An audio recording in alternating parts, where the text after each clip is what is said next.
my friends were just sitting here and we're drinking again. Hello, I'm Michael. I'm Justin. We're Bear on the keyboard, and this is good places to go have a beer in Super Mario 64. Oh, So hey buddy, how you doing today?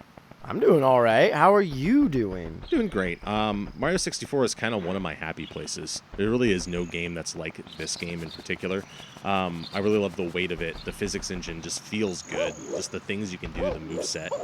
But I had this fun little idea, and it was kind of inspired by a series called... I'll insert the name in later, but is inspired by another YouTuber series, and I'll put a link to his videos in our description. But it's not going to be quite like that. I wanted to kind of put my own spin on it. And so this is basically good places where Mario can go rest, relax, crack himself a beer, and I intend to do that with you today in this game. So, yeah, the first place actually is where we are right now. It is the castle. It is the castle, not courtyard, but I guess this is a just this outside yard area. The front of the castle, like, Yeah. before you actually enter the castle proper. Mhm. That's kind of like the courtyard. Yeah, I mean there's an inside courtyard too, but this is Yeah. it's sort of like a courtyard, I guess. If there was an outside wall or something beyond Yeah. this, then this would definitely be a courtyard kind of area. But yeah, this whole area before the bridge and the moat and all that kind of stuff is actually one of my favorite places in this game because it's just so peaceful. It's just so idyllic. It's kind of a little creepy too. Like it has its moments where you kind of get this liminal space kind of vibe from it because obviously you start the game. Oops. Mario loves trees. That I mean, ugh, he's a tree humper. Yeah, he is. Sorry, tree thumper. Tomato. So you start the game right around here. You come out of a warp pipe, and then after that warp pipe spits you out, it just goes back underground and disappears, never to be seen again. So you just start kind of in this empty road Space. area. Yeah, that just kind of doesn't start anywhere. It just It's like a parking lot, but Yeah. there's no cars. yeah, there's like really no method of ingress or egress to this castle area here. But there is still roads and pathways and stuff. And you know, when you start the game, you have to jump out of that pipe. And what's the first thing you do? You run into the castle right away, immediately. You don't really linger on this place too much. I And- absolutely do not do that. I am a crazy person. Yeah. I fucking look at everything out here that I can. hmm And then I'll go to the castle eventually, of course. Right. But even when you do go to the castle, there isn't really much reason to come back here or stick around in this place. Honestly, it's just kind of here. There's some like late game content, and there's a few little bonus things out here, but like they're few and far between for the most part. I like the castle though. I like the vibe that it gives off. It's like a doesn't really feel like a castle, right? A castle's a military establishment, or at least that's what it's supposed to be. And this feels more like a library or like a university or something, or like a big public building, you know? I feel like this particular castle is a castle that the princess is definitely in. The princess isn't in another castle. I do not disagree with that statement. So like that, like you said, that more it's a more inviting feeling castle as opposed to that military castle. Which the military castles generally it's the militaristic was on the outside of it, that fortress that they were putting up, and then as you got further in depth, you would find something more like this. Right. More of like the palace. Yeah, exactly. I'm tired. But Yeah, yeah, have a seat, Mario. That's the point of all this anyway. there you go, buddy. Now enjoy some brewskis with us. Yeah. Take a little. Is he sleeping or trying to suck his own? Oh, okay, I see what he's doing there. I still have questions, but Yeah, though, I mean, this area, not only is it just like a peaceful kind of meadow, and it's really familiar, obviously, it's the first place you see in this game. It's also there's like no background music at all. There's just kind of this ambient noise, and if you want to just give everyone a second, just kind of listen to that and absorb that for a second.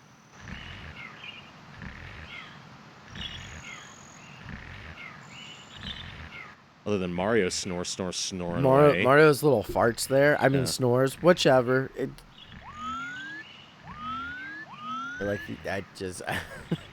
His snores kind of sound like he's just farting every so often.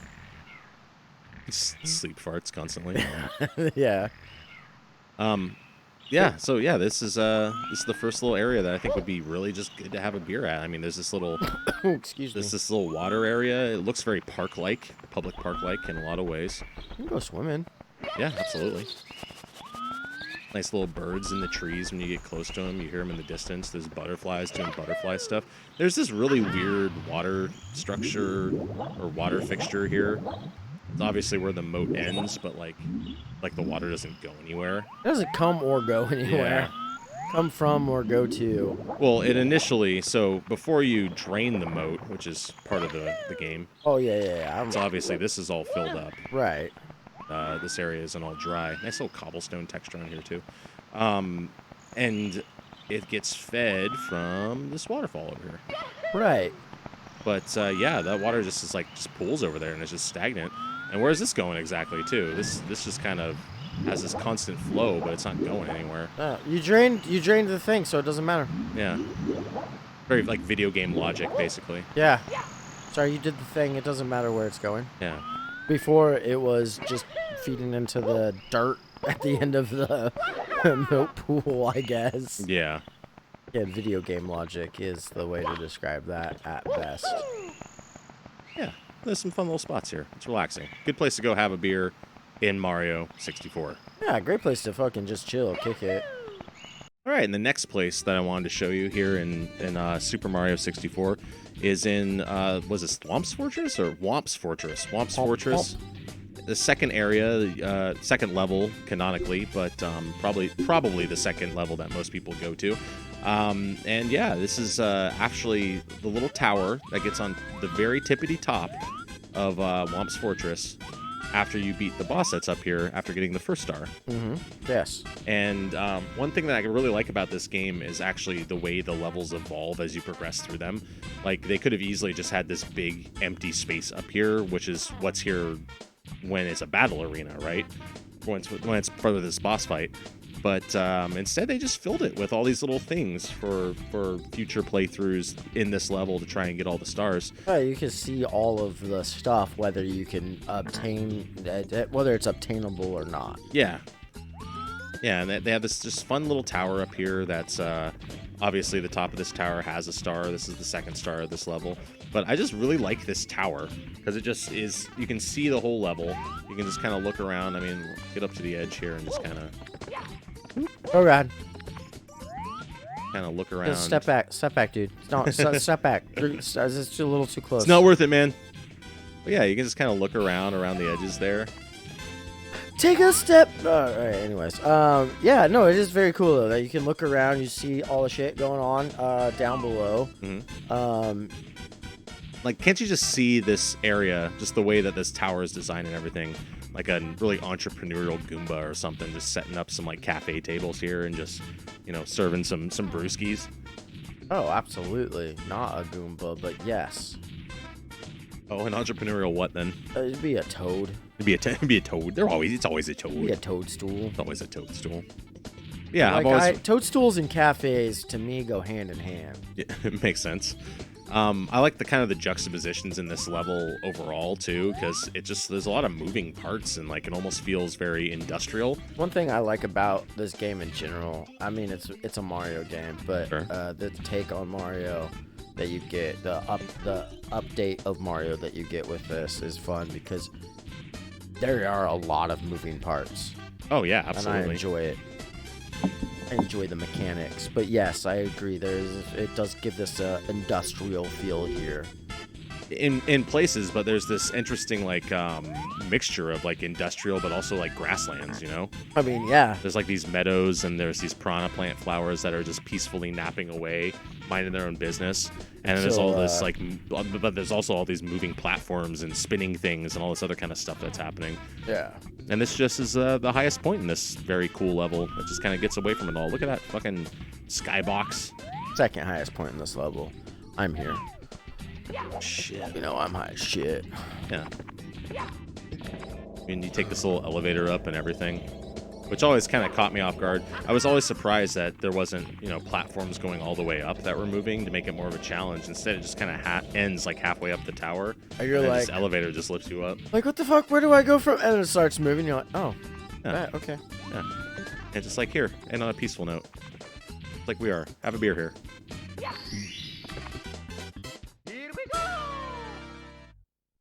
All right, and then the next place I wanted to show you, buddy, was the actual proper courtyard. The courtyard. Yeah, which has always been a place that people have visited in Super Mario 64 because of this star statue mostly, and the text on this. What's the tag?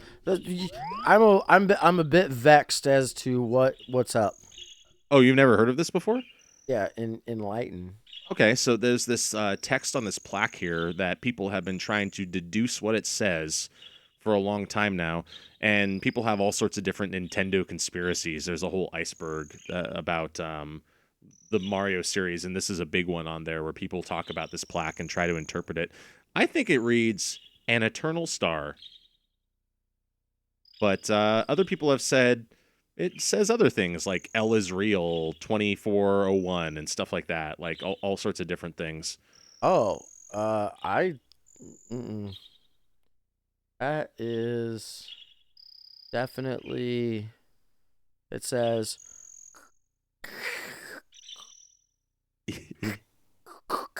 Yeah, there really isn't much to interpret there. It's a pretty pixelated image that's on there. But the courtyard itself is a nice place. I think that Princess Peach probably would. I don't know if she's a drinker or not. Maybe she's like, the Queen of England, or maybe she is more, Mushroom Kingdom-y.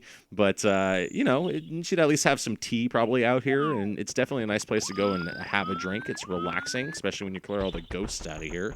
Because later in the game, of course, boos start showing up around here. And one of them, of course, has the entrance to another level, making this place actually serve a purpose. But, yeah, it's nice little architecture. You see the back of the castle there. It's just a pleasant little spot.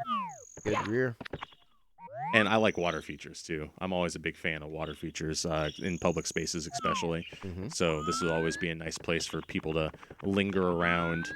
Like, you can almost kind of imagine, like, what Princess Peach and her crew is up to when, Bowser's not around taking over the castle. And it's like, oh, I'm sure there'd been some nighttime parties in the summer and stuff like that out here, dances and other kind of Shenanigans? Shenanigans, one might say, as well. Oh Yeah. my goodness, no way. Yeah, it also has these cool spiky trees, which aren't in every level. Not every tree has the same design, so spiky trees aren't necessarily common.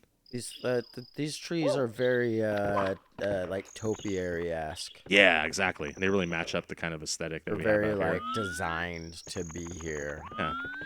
And there's the boo that held the little music box or whatever that's supposed to be, that little carousel, little wind-up carousel that has that of course you jump into and you go into Boo's haunt, Big Boo's haunt.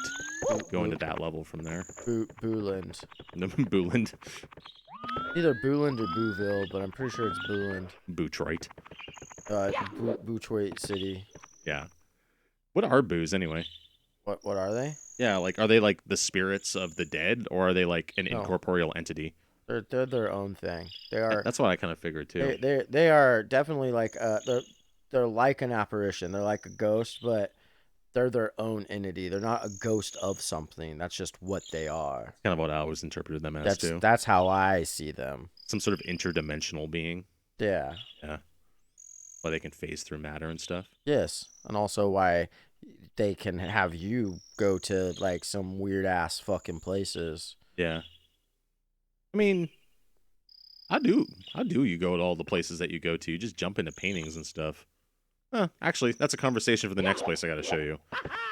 Here we go! Woohoo! All right, you guys probably recognize this place.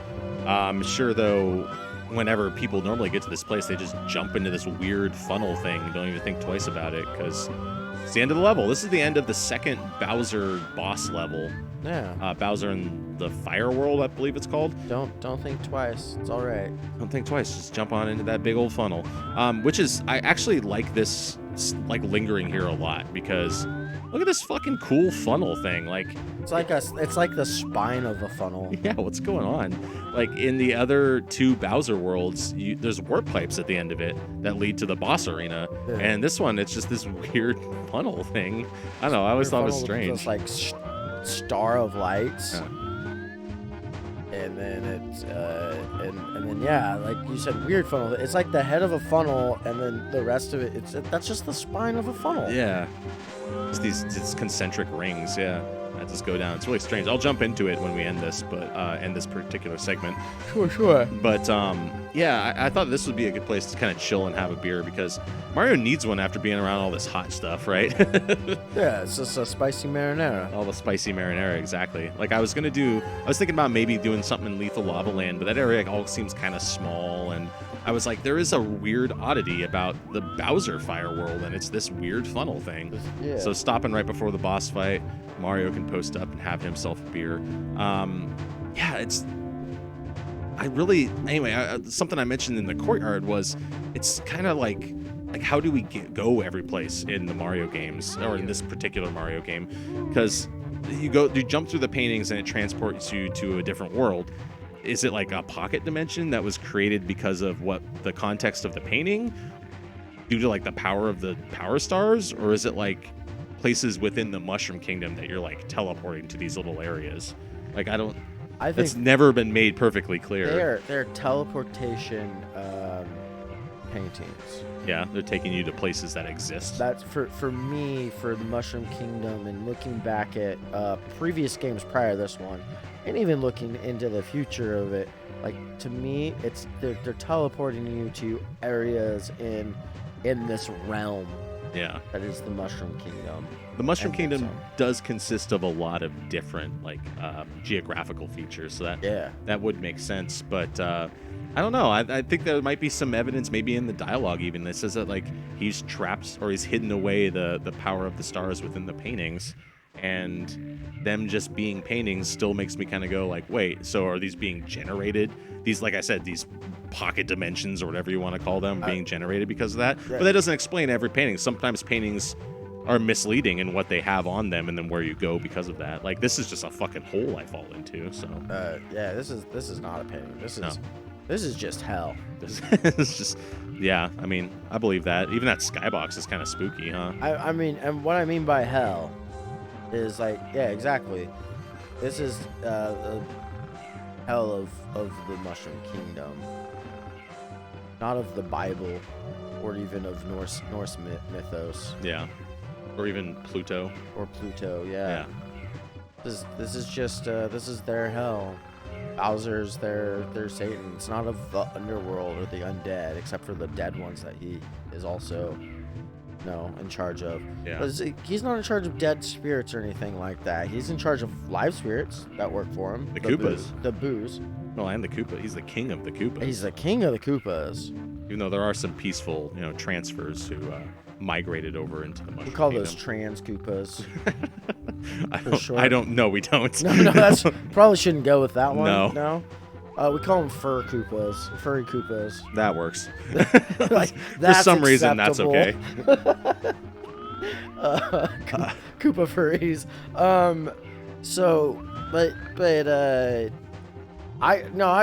I see it as they are teleportations.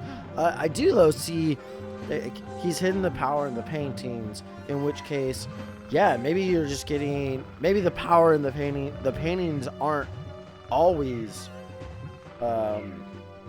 teleportation devices. Maybe hiding the power of the stars within them forces them to become. But he does say within the paintings themselves. So maybe it's a painting of areas. Maybe that's why they're a little abstract and it's not a land around. So they're paintings of areas of the Mushroom Kingdom. They're snapshots of real places that are being created by the power of the stars. And then they're becoming a place because of the power of the stars. Yeah, that could be it. Yeah. I've never really sat down and fucking talked. I did not write a script for this or anything. No, I have no fucking clue. I've never talked about this in any aspect, and so yeah, like I'm just coming up with it right here, right now for you. Yeah, I mean, both options seem very logical to me, or not logical in the least, but reasonable in the context of the game world. As far as video games, yeah. all of them are very logical. Yeah, there's some game logic there for sure. One thing I really like about all the Bowser levels, though, is that they don't even, like, all of the levels tend to have, like, this storyline for them. Like, they try to tell a little bit of a story about the area, and in the Bowser levels, it's like, nah, straight platforming challenges. Oh, yeah. It doesn't, like, none of this makes sense. Like, there's just, like, this giant pool of lava, and then underneath this, which you actually start the level at, is another giant pool of lava. I'm not sure if I can see it or not from this angle, but not quite. I kind of. Yeah, like you can kind of see where the other one ends. You can see the pool of lava that just flows into nothing. Just out into nothing, yeah. But it's just pure platforming challenges that just, oh, I never noticed that before. Look down there. Oh, the bridge. You can see where the bridge fell into the lava. Oh, that's crazy. I've never even noticed that before. I know the bridge collapses as you run over it, but I didn't know it. Like, the pieces got left behind there. Oh, that's cool. That's super cool. A little weird little detail that we discovered here. That's neat. I'm a little sip to that. Yeah, fuck yeah. But I just like how they're just pure platforming challenges, and honestly, I think that's what the inspiration behind the secret levels in Mario Sunshine, where you lose your FLUDD backpack. When you go to those areas, it's just like all rotating platforms in like a huge void, and I think they kind of got the inspiration from the Bowser levels. To me, it just harkens back to like, there is no story to this. Bowser has set up another obstacle for you. And that's it. And that's why, like, he doesn't have the creativity of a story. Mm-hmm. So he's like, whatever, here's just challenges. Yeah, that's fair. Yeah. Here's an obstacle course to try and keep you away and defeat you. Yeah. You'll never catch me. You can't get me. There's a way. Meanwhile. All right, now the second last place I have to show you here. You know I like me my ice levels. I also am a big fan of ice levels. I love Mario ice levels, especially. In particular, are just, I love them. I fucking love them. Yeah, it's kind of funny. Water levels in video games get such a bad rap, but everyone likes an ice level. I don't know anybody who's like, fuck that ice level, you know? So, there's... I also like water levels in Mario. I'm just saying. In Mario, I agree with that, yeah. Give me a Legend of Zelda temple. Get the fuck out of here. Oh, he's got a different resting animation when it's snowy. He's all like, ooh, it's chilly. It's chilly. He's got different resting... Like, in the Bowser one, his resting animation, he was laid down. He was sprawled off to the side. He does that when you just stay in place long enough. I just didn't have many places to move to in that particular little platform. But yeah, he's got a lot of different animations. I mean, they worked really hard on making Mario seem, like, believable. Anyway, though, I a caricature of a character. Right, for real. But I picked the tippity top of the Snowman's Head in Snowman Land, which is the second ice level in the game. And it's because of this cute little tree that's on top of the Snowman's Head. So this tree's like those topiary ones in the courtyard. Different texture, though, because they have the snow on them. But yeah, it's covered in snow. Yeah, but I thought this was always a fun spot because kind of no reason to come up here because the star's down there, right? Yeah. But, you get up to here because there's a little tree up here, and it's fun up here to be on the very tippy top of a level. I like being on the tops of levels, I've noticed. Yeah, I was going to say, you like looking down at all of the peasants below. But go to the actual tippy top. Okay. Hit the tip of that tree. Yeah, like that. Oh, yeah. And you get a little one-up. Get a one-up. That's why it's worth going up there. Yeah. But also, now you are at the fucking top. You can't be any higher than this. The peak of the peak. Yeah, there's a couple little spots in here that I was like thinking about.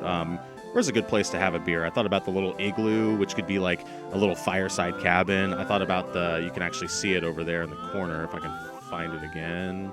Where'd you go? There it is. That little like ice box thing, which is a very cool structure. I like the idea of being in something made completely out of ice. But on the top of this mountain, after a good hard hike, it's nothing like busting open the thermos and having yourself a hot toddy. You're like, I'm climbing to the highest peak in the fucking snow. I'm doing it. Hell yeah, I'm sitting down and having myself a nice warm cocktail. Yeah.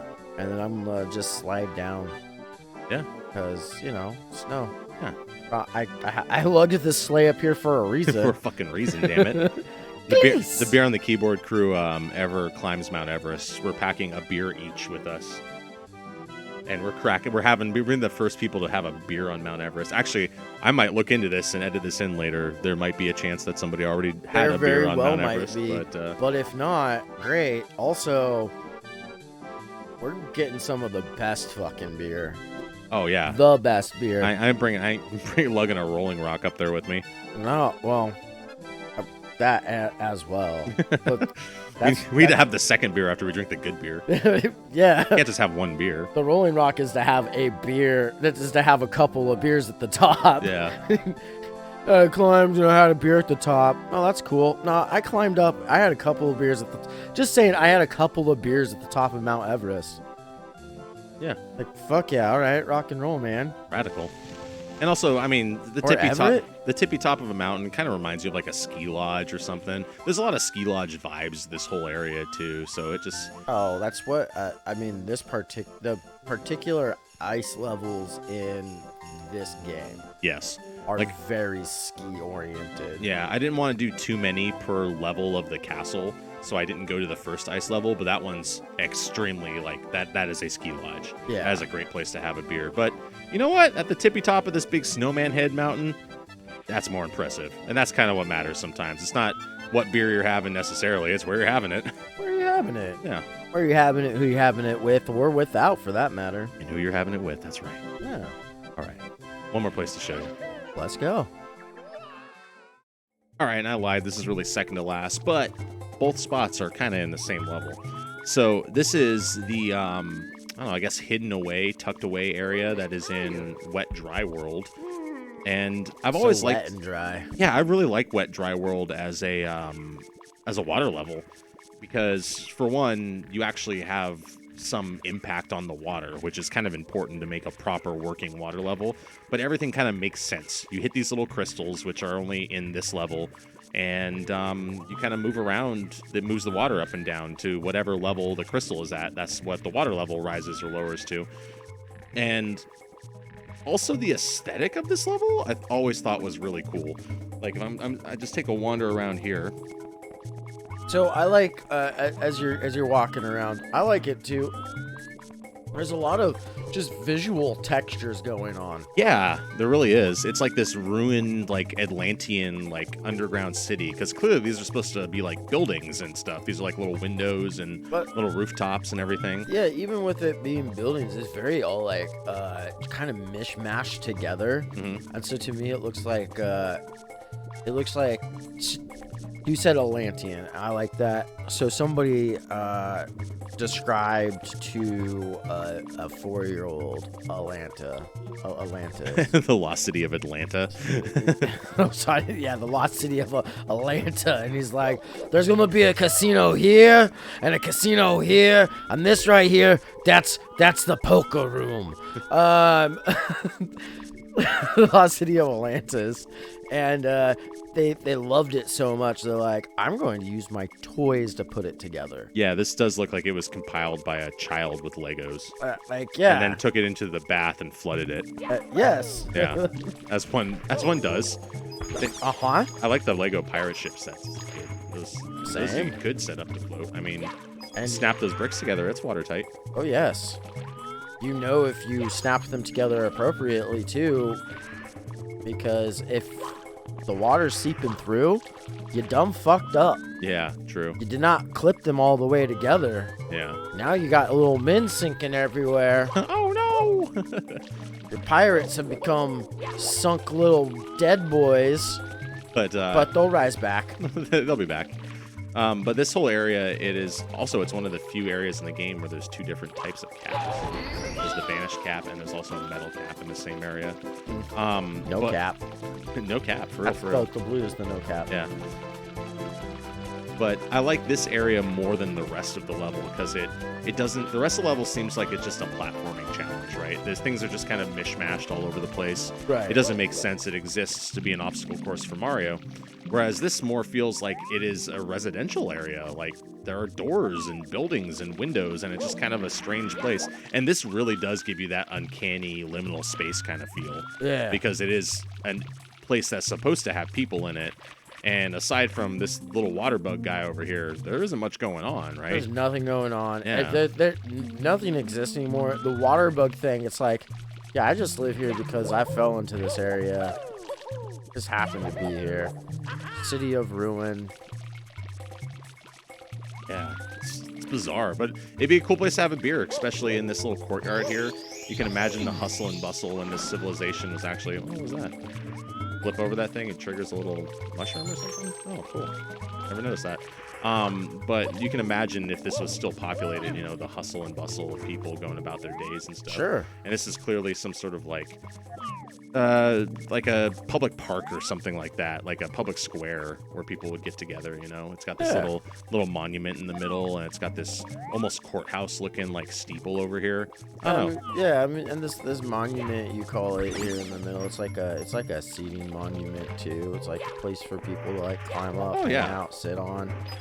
Yeah, it's clearly built for function over form, right? Yeah. Like this is a corporate monument. Have I ever seen one where it's just something that just kind of exists for people to, one of these, pop a squat. Pop a squat, lounge around, have a few drinks. Yeah. Get arrested for popping a squat. For popping a squat. Lounging around, having a few drinks. All the things Yeah, that here in America, at least, is not acceptable. Corporate shit. Anywho, I'll do a quick wipe over to the next place. Actually, fuck this. I'm just going to leave and then go back in. All right, and here's, of course, where you enter. Well, not really close to where you enter, but and closer to the other area I showed you in Wet Dry World. And, as you can see, I have it fully flooded right now. But you can drain all of the water out of it, and it actually becomes a pretty imposing vertical challenge. But, look at this place. It doesn't have those kind of textures and the other stuff going on. No, even if we're fucking flooded out. Yeah. Or, I'm sorry, unflooded. Drained out. That's the word I was looking for. The opposite of flooded, drained. Yeah, drained. It doesn't have all those, Yeah, it doesn't have all those little details that other area, that residential area, if you will, has. It does have one thing that it doesn't, though, which is a skybox.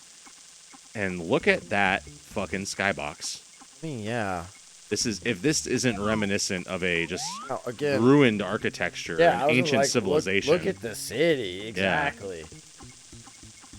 Fun. Which, to me, I'm fairly certain this is the only place the skybox occurs. And just looking at that vague architecture over there, and how it's all set up and designed, it's very like Middle Eastern hill architecture. Yeah, it kind of does have that vibe for sure. They definitely drew inspiration from Middle Eastern towns, ancient cities, things made out of clay and stuff. Yeah, just kind of carved into what they got there, and just building up into that sort of fashion. It's very cool looking. Yeah. I like how there's a definitive sun here too. Yeah. And it looks like the sun is shining through the water. Yeah. It's like you're underwater, but you're in a bubble. Yeah. Yeah, it's just a weird spot, and it's just I don't know, ancient ruins. Not necessarily this spot, but pretty much any place in Wet Dry World, I think it's a good spot. I really like these wafer platforms. Yeah, these raise and lower as you raise and lower the water level. Yeah. When you get up on them, they look like wood. Far away, they look delicious. They kind of look like wafer cookies. That's my food brain playing with textures. Plus, they're so layered. Oh yeah, so many layers. Let me just drain out the water here real quick. Okay, sure. In the lowest spot here, so you can really admire the verticality of this place again. Uh-oh.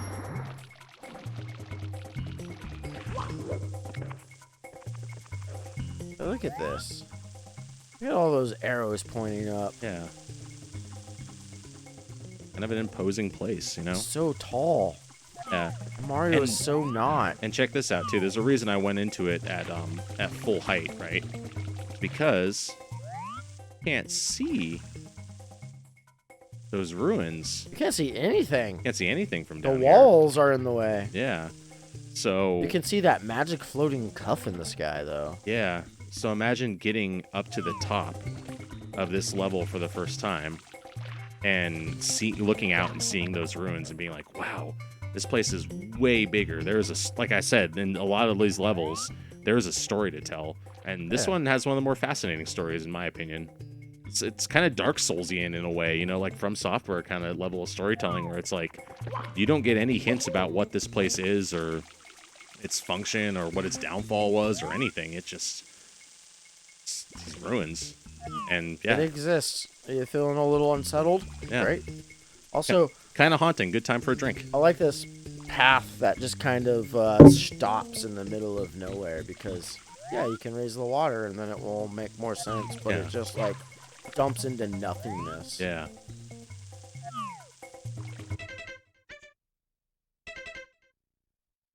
All right, guys. So there you have it. That's been my little tour of Super Mario. Well, our little beer on the keyboard tour of Super Mario 64, and good spots to go have a drink at. This was inspired by a YouTuber, Any Austin, and he has a series called Unremarkable and Odd Places. That I was like, I can put a fun little beer on the keyboard spin on that, and I think his series is really cool, and I'll drop a link to his channel in the description of this video, and hey, maybe we'll work with him at some point. Perhaps. I definitely saw some Miller High Life cans kicking around in some of his videos, so clearly the guy likes to drink some burrs, so. Cigarette butts in my life. What? Cigarette butts in high life. My life. Secret, is that from a song? It is from a song. It's a line. It's a line from a rap verse that I've just always stood out to me. Cigarette butts and high life is my life. Cigarette butts in high life, my life. Okay. There's more after it. It's a great little verse, but yeah. It's this fun little tour of things, and again getting to stop and look around. Look around you. There's stuff all over the world. See, he does lay down. Oh yeah. I was telling you, he cycles into that animation if you just sit around long enough. Yeah, take a look around, look at some stuff. And this dude's series kind of inspired me to just kind of look at the mundane a little bit more in some video games, and just especially old ones that I've played so many times. It's like I don't notice the details anymore, and it's kind of fun to go back through them and just think of things in a different twist. It's a fun little adventure. There's a handful of games that I've played where more than a handful where I would literally just like go to a spot and sit there with my character and just hang out. Yeah. Not hang out with my character. My character's hanging out there, but I'm just hanging out, taking in the scenery around as well. For sure. 'Cause I can, and why the fuck not? I mean, they were my only friends. Jesus. Not true. That's not true.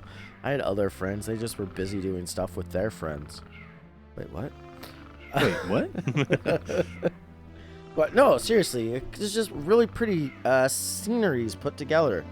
And it's fun to take that in. The artistry and the works and the vibe and feeling that it gives you personally. Yeah. With that, in the comments, let us know what games you have places that you'd be interested in us highlighting, perhaps. Because we'd be more than happy to visit them. Yeah. And take a look around. And what's your favorite spots in Super Mario 64 for that matter, too? Of course. Yeah.